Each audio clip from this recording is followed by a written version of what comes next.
ছাত্রদের ডাকা মিছিলে তাঁদেরই অনুপস্থিতিতে হাজির বিজেপি নেতৃত্ব।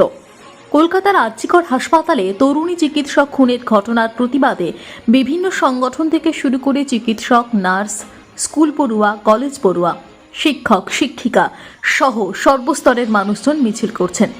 সকলের একটাই দাবি, উই ওয়ান্ট জাস্টিস। তাই পশ্চিমবঙ্গ ছাত্র সমাজের ডাকে 27 আগস্ট নবান্ন চলোর সমর্থনে মহা মিছিলের ডাক দেওয়া হয়েছে। তাই আজ দুবরাজপুরে নবান্ন চলো মিছিলে যাওয়ার আগে একটি প্রতিবাদ মিছিল হয়। এই মিছিল দুবরাজপুরের শ্মশানে কালী মন্দির থেকে শুরু করে থানা মোড় হয়ে সারদা ময়দান পর্যন্ত পৌঁছায়। কিন্তু এই মিছিলে শুধুমাত্র বিজেপি নেতাকর্মীদের দেখতে পাওয়া গেল, তবে কোনো ছাত্রদের দেখতে পাওয়া যায়নি।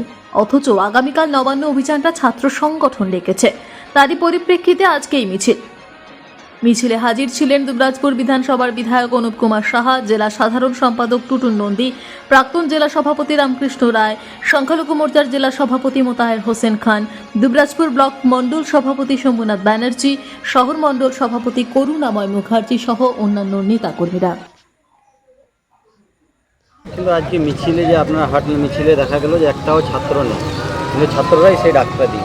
দেখুন, আমরা জানি না কেন আজকে ছাত্র নেই বা ছাত্র আছে কিনা, কিন্তু আজকে আরজিকরের যে ঘটনা, এই ঘটনা নিয়ে যেভাবে আজকে মানুষ রাস্তায় নেমেছে, প্রতিবাদ করছে, সেই আন্দোলনকে আমরা সমর্থন জানাই। কারণ এই ঘটনা আগামী দিনে যাতে কোনো মায়ের বা কোনো বোনের ক্ষেত্রে এই ঘটনা না হয়, তাই আজকে এই আন্দোলনকে আমরা সমর্থন জানাচ্ছি। আজকে যারা এসেছেন, আগামীকালকে আপনারা যাবেন নবান্ন?